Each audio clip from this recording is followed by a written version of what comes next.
Okay, so we want to look at some definitions of sovereignty. And again, the importance of this is in terminology, using the terminology appropriately. Okay, like football. We want to make sure that we're talking about the right thing at the right time in the right place. And sovereignty is one of those words that people use all the time. They may not know how they're using it, but I want all of you to understand how these words are used and make sure that they're used in the right context, and that you know what you're talking about. Okay, so internal sovereignty, inherent in the people as a republic. So this is internal, right? So you imagine that circle with the arrows going in it from the other slide. That's internal sovereignty, right? In the people that belong to a nation. So the United States sovereignty is sovereignty over its own territory, right? That it governs its own people.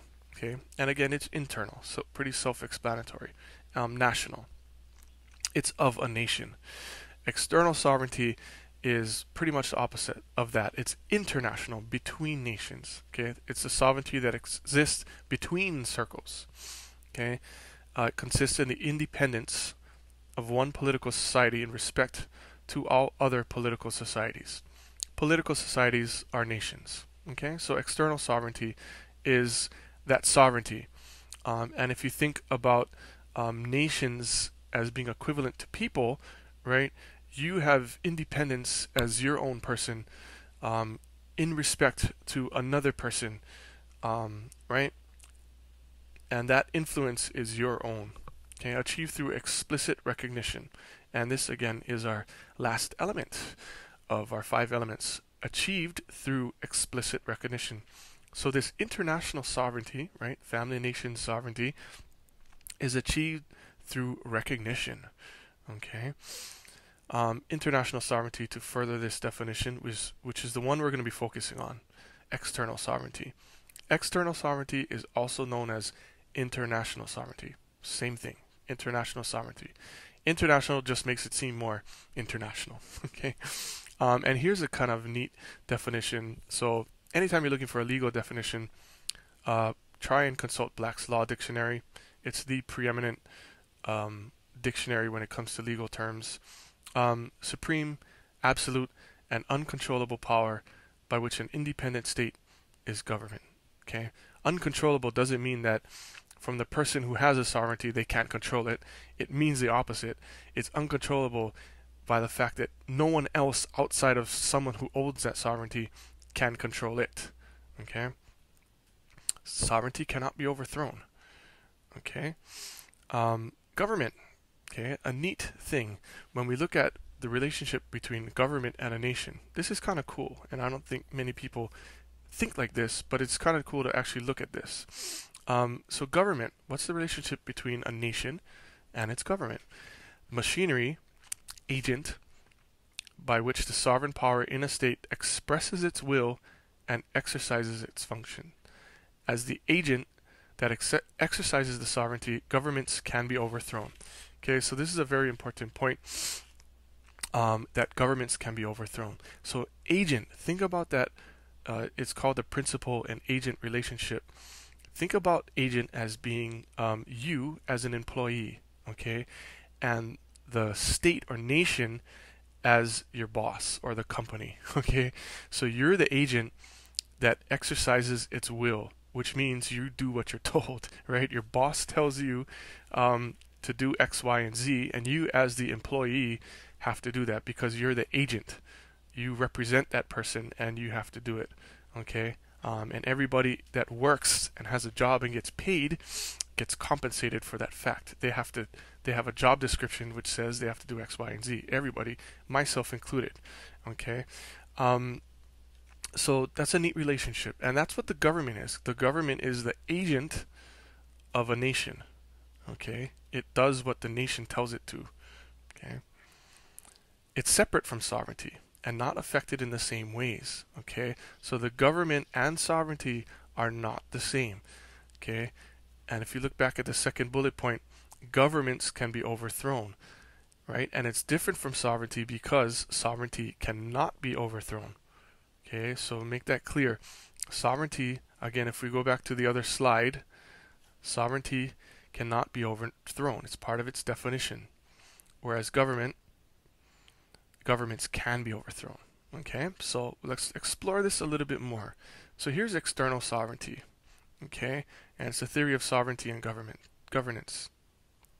Okay, and the relationship sovereignty, the arrow, and government tells the government what to do. Okay, so now the question becomes, right, the relationship between government and sovereignty. So let's look at a real world example. Okay, so let's look at Iraq, which gained its sovereignty, entrance into the family of nations in 1932, right? So there's the arrow, and there's the Iraqi government. Now, looking into our own recent world history, what happened? Overthrown in 2003. Okay, so the government was overthrown. But let's look to the left of the screen and see what happens to the sovereignty. Nice flashy graphics, which means that the sovereignty is not overthrown. Okay, back to the definition. Sovereignty cannot be overthrown. Government can. So because the Iraqi government was overthrown, the nation of Iraq still exists. Okay, so that's very, very important. That's very, very important because we're looking under state theory right here. We're not looking at a colony, we're looking at a nation state. Okay, because the government changes, the nation does not cease to exist. Okay, another way that legal philosophers look at the law is they look at the government of a nation in terms of calling it an organ. And people have used this in legal literature. They call it the organ of a nation, right? So it'd be equivalent to, again, using the body, right? Your body is the nation state, and your heart is like the government. It's the organ, what keeps the state running, right? That government.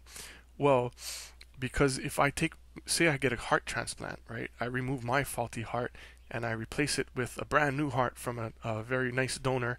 Does that mean I'm a different person? No, I'm the same person, but I just had a heart transplant, right? And in fact, if we look at this even more closely and more carefully, we notice that in every nation around the world, governments change. Whether they change via elections, whether they change via revolution, governments do change over time. But the nation still proceeds as a nation. It's just their own internal politics. Okay? So let's focus in on Hawaii. Okay, and that becomes something important for us. So what we have here is in 1842, and what the Hawaiian Kingdom is going to undertake. And this is unique, and this is amazing, and this is such a neat story. Okay, so international recognition of Hawaiian sovereignty. So as a constitutional monarch in 1842, our King Kamehameha III, His Hawaiian Majesty, in Privy Council appoints 3 envoys to secure recognition of Hawaiian independence from the United States, France, and Great Britain. Okay, remember part of the definitions, you need 3 great nations to invite you in. And these are going to be the nations that invite the Hawaiian Kingdom into the family. United States, France, and Great Britain. You can't get any bigger than that. They were the 3 biggies. Okay? And let's meet our Hawaiian delegation. The lead delegate, Hawaiian ambassador, was Timoteo Ha'alilio. William Richards was the secretary to Timoteo Ha'alilio. And William Richards was a preeminent scholar. He taught the ali'i at the Lahaina Luna School on Maui. He taught political economy to our ali'i, so it's kind of a neat circle. And finally, Sir George Simpson, who was, notice his title, Assistant to the Ambassador to Great Britain.